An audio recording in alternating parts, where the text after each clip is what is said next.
Blue robot cat जो अपने magic pocket से नोबिता की हर प्रॉब्लम सॉल्व करता था। इंडिया में तो डोरेमोन इतना पॉपुलर हुआ कि हिंदी डब में इंडियन घरों ने डोरेमोन को अपना ही लिया।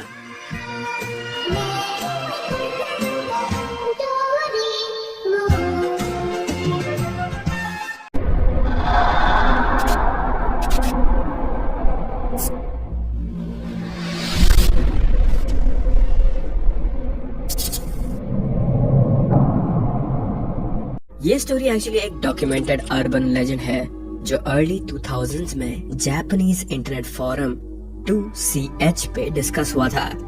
सबसे पहला नोन डिस्कशन मार्च 2005 का आर्काइव है जिसे तुम खुद अभी देख सकते हो एंड मैंने इसका लिंक डिस्क्रिप्शन में दे रखा है। लोगों ने इसमें क्लेम किया है कि ये एपिसोड फ्राइडे जुलाई 20th 1984 को 7 PM JST पे एयर हुआ था। सिर्फ एक बार, वो भी। एंड कहीं लोग ये भी मानते हैं कि इस एपिसोड में डोरेमोन के क्रिएटर की डेथ के पीछे के राज भी छुपे हुए हैं। उस दिन एक्चुअली शेड्यूल्ड एपिसोड था नोबिता's फेरी टेल ट्रिप और I got a spare 4th dimensional pocket. People से कि जब ये मिस्ट्री एपिसोड एयर हुआ तो उसका टाइटल था talent, which was actually distorted to look like शिने, जो जापानीज में डेथ या डाई मीन करता है। Creepy right? इमेजिन करो तुम एक छोटे बच्चे हो, फ्राइडे इवनिंग है और तुम अपने फेवरेट कार्टून देखने के लिए टीवी के सामने बैठे हो। डोरेमोन स्टार्ट होता है लेकिन फर्स्ट साइट में ही कुछ गलत लगता है तुम्हें। फर्स्ट ऑफ ऑल एनिमेशन बहुत अजीब सी दिखती है तुम्हें। कैरेक्टर स्क्विश्ड और स्क्वॉश दिखते हैं जैसे किसी ने उन्हें फोर्सफुली स्क्वीज कर दिया हो। फेसेस ऑफ मॉडल हैं, मतलब प्रॉपर्ली ड्रॉन नहीं है। कलर्स भी वॉश्ड आउट लगते हैं जैसे किसी ने पुराने VHS टेप को बहुत बार प्ले किया हो और ओवर रिकॉर्ड किया हो। और वॉइस एक्टिंग वो तो बिल्कुल मैच नहीं कर रही है ओरिजिनल कास्ट से। इस एपिसोड में डोरेमोन की आवाज थोड़ी अजीब सी है और नोबिता की आवाज में वो इनोसेंस है ही नहीं। यह एपिसोड ओवरटली स्कैरी तो नहीं था, मतलब कोई घोस्ट या जंप स्केयर नहीं था इसमें, लेकिन इसके डार्क थीम्स, कंफ्यूजिंग प्लॉट और ऑड विजुअल्स ने जापानीज बच्चों को ट्रॉमेटाइज कर दिया था उस टाइम पर। बहुत साल बाद जब ये बड़े हुए तब उन्होंने इंटरनेट पे ये मेमोरी शेयर की और पता चला कि सिर्फ वही नहीं, बहुत लोगों ने इस एपिसोड को सच में देखा था या शायद सबने एक शेयर्ड नाइटमेयर देखा था। Nobody knows for sure।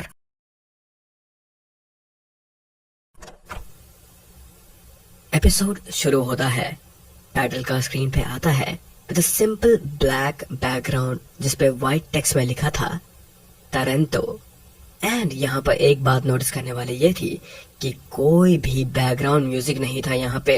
The cheerful Doraemon theme जो हम सबको आज तक याद है वो भी गायब था यहाँ से। बस वो टेक्स्ट थोड़ी देर के लिए स्क्रीन पर था और फिर एपिसोड शुरू होता है। सीन स्टार्ट होता है नोबिता के स्कूल के बाहर से। उस समय पर बारिश हो रही थी लेकिन ये बारिश नॉर्मल नहीं लगती है हमें। एनिमेशन इतनी और थी कि रेन ड्रॉप्स क्रुकेड लगते हैं जैसे they were hand drawn by someone inexperienced. Doraemon और नोबिता अम्ब्रेलास के नीचे खड़े थे। नोबिता बोर्ड दिख रहा था और वो डोरेमोन से कहता है, डोरेमोन मुझे अंडरग्राउंड शॉपिंग स्ट्रिप में जाना है।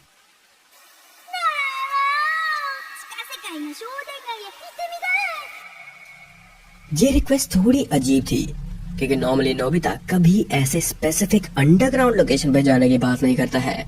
His character was never made like that. I mean I am pretty sure तुम लोग को पता ही होगा कि नोबिता का कैरेक्टर कितना ज्यादा डरता है सीरीज में, लेकिन डोरेमोन बिना कुछ पूछे, बिना किसी एक्सप्लेनेशन के अपनी पॉकेट से एक गैजेट निकालता है। वो गैजेट पास लूप जैसा दिखता है, एक सर्कुलर रिंग टाइप का डिवाइस वो उसे जमीन पे रखता है और सडनली जमीन में एक डार्क सर्कल होल बन जाता है। होल बिल्कुल पिच ब्लैक था, जैसे एक बॉटमलेस वॉइड। और फिर दोनों बिना कुछ सोचे जंप कर देते हैं उस होल में। And there was just silence at that point.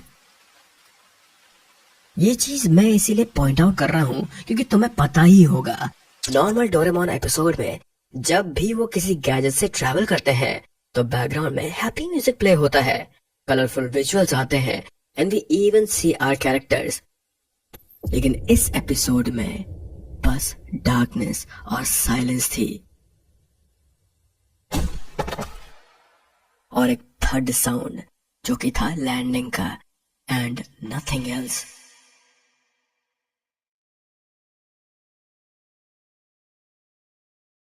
जब स्क्रीन फिर से लाइट अप होती है तो डोरेमोन और नोबिता एक छोटी सी ब्रिक्ड वॉल रूम में खड़े थे। रूम बहुत छोटा था, सफोकेटिंग ऑलमोस्ट। दीवारें रेड ब्राउन ब्रिक्स की थी, poorly hand drawn and light dim थी यहाँ पर और एक बल्ब वहां अंदर फ्लिकर हो रहा था। नौ दोनों कंफ्यूजन में इधर उधर देखते हैं क्योंकि उस रूम में कोई डोर नहीं था और ना ही वहां कोई विंडो थी, बस 4 दीवारें। फिर सडनली आउट ऑफ नोवेयर उनके सामने एक लड़की अपीयर होती है। वो एक बैरट पहने हुए थी, इसे टाइप ऑफ फ्लैट कैप जो कि तुमने देखा होगा बाकी कैरेक्टर्स को पहनते हुए। लेकिन वो शिजुका या किसी और एनिमे कैरेक्टर जैसे क्यूट नहीं लगती है, नॉट एट ऑल। उसके कैरेक्टर के कलर्स वॉश्ड ऑफ लगते हैं, जैसे कि वो कोई फेडेड पेंटिंग हो। उसके एक्सप्रेशन भी ब्लैंक थे। Now it wasn't a creepy smile या sad face, it was just plain blank. वो नोबिता के पास आती है और उसे 3 चीजें देती है, एक तो एनवेलप, एक इंक बॉटल और एक pencil. And to these things there was no explanation और ना ही कोई डायलॉग। Now इस पॉइंट पे एपिसोड 1/3 तो खत्म हो ही गया था, बट नाउ ऑब्वियसली नोबिता ये सब कुछ देखकर शॉक था। उसके कुछ बोलने से पहले ही वो लड़की अचानक से भाग जाती है और सीधा दीवार से फेस थ्रू कर देती है, जैसे दीवार एग्जिस्ट ही ना करती हो वहां पर।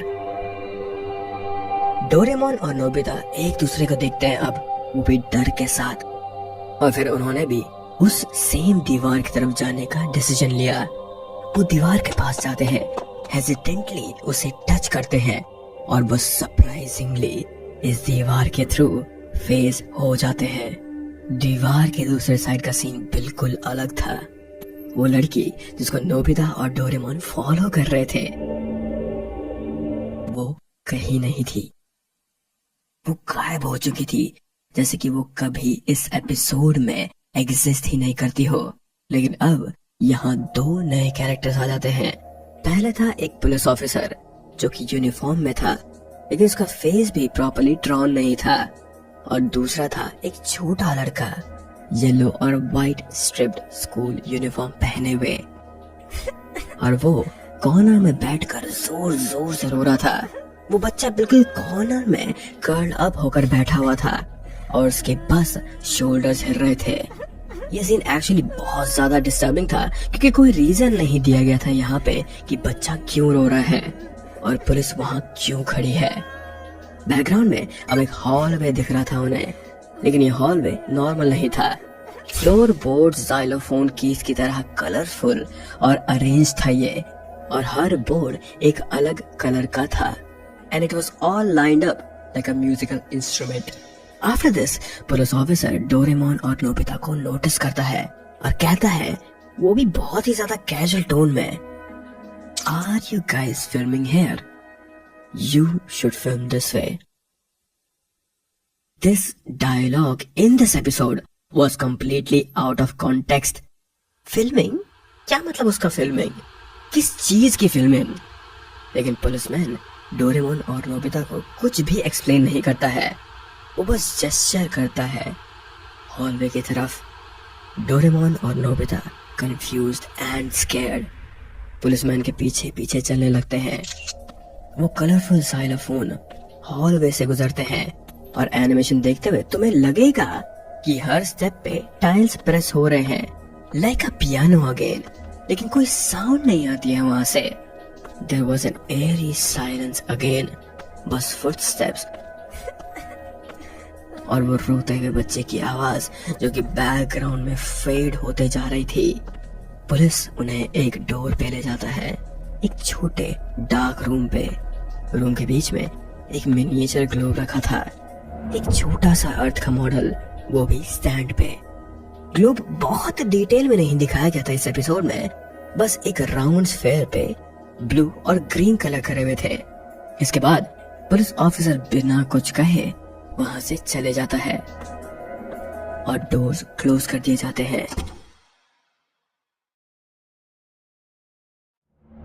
डोरेमोन और नोबिता अब अकेले होते हैं उस डार्क रूम में, सिर्फ उस ग्लोब के साथ।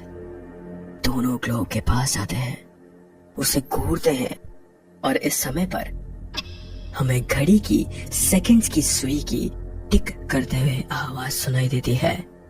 Again there is no background music guys, कोई साउंड नहीं था because this is a kids anime. फिर सडनली ग्लोब में एक क्रैक दिखता है, थिन लाइन जैसा कुछ सरफेस पर, और उस क्रैक से एक डार्क लिक्विड लीक होना शुरू हो जाता है। लिक्विड ब्लैक था या डार्क रेड ये पता पाना थोड़ा मुश्किल था, क्योंकि अगेन एनिमेशन इतनी लो क्वालिटी की थी कि क्लियर पता नहीं चला था। लेकिन जो पता चलता है वो ये कि लिक्विड काफी ओमिनियस और थ्रेटनिंग है। डोरेमोन और नोबिता डर के मारे कांप जाते हैं इसे देखकर। वो एक दूसरे को पकड़ लेते हैं, हग करते हैं डर में, और कैमरा एंगल फ्रीज हो जाता है उस मोमेंट में। दोनों कैरेक्टर्स डर के मारे खड़े दिखाई देते हैं और वो लीकिंग ग्लोब उनके बगल में था। और फिर एपिसोड खत्म। Abruptly, there was no resolution or explanation to this.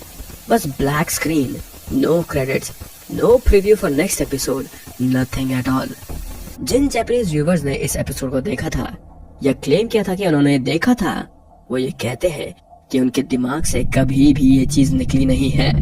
Confusing plot, poor animation quality, dark tone और वो हेल्पलेस फीलिंग जब एपिसोड बिना किसी आंसर के खत्म हो गया था। They still linger in their blood. कुछ थ्योरी सजेस्ट करती हैं कि ये एक फॉल्स मेमोरी हो सकती है या फिर मास हिस्टेरिया जैसा कुछ फिनोमिनॉन, जहां लोगों ने कुछ और देखा और बाद में मेमोरीज मिक्स हो गई उनकी। कुछ लोग कहते हैं कि ये बूटलेग टेप्स या फिर मिस रिमेम्बर्ड एपिसोड्स का केस है। लेकिन सबसे क्रीपी थ्योरी वही है जो मैंने तुम्हें शुरू में बताई थी कि इस एपिसोड का टाइटल था टैलेंट, और वो यहाँ पर डिस्टॉर्टेड होकर दिखाया था, विच रेड आउट शीने, जिसका अगेन मतलब होता है डेड। क्या ये एपिसोड डेलिबरेटली ऐसा बनाया गया था या फिर इसका लिंक इसके क्रिएटर से था, जिनके बारे में हमें पता है कि उस टाइम पीरियड के आसपास उनकी तबीयत ठीक नहीं थी और वो कुछ ही समय बाद मर गए थे। क्या ये एक ऐसा एक्सपेरिमेंट था जो कि एक्सीडेंटली एयर हो गया था, या फिर क्या सच में सब लोगों ने कलेक्टिवली इमेजिन करा था ये चीज? जो भी हो, ये अर्बन लेजेंड आज भी जिंदा है, और अगर तुम कभी किसी पुरानी रिकॉर्डिंग या लॉस्ट फुटेज के बारे में सुनो जिसमें टोरंटो वर्ड लिखा हो, तो सोच लेना देखना चाहिए ये तुम्हें एपिसोड या नहीं।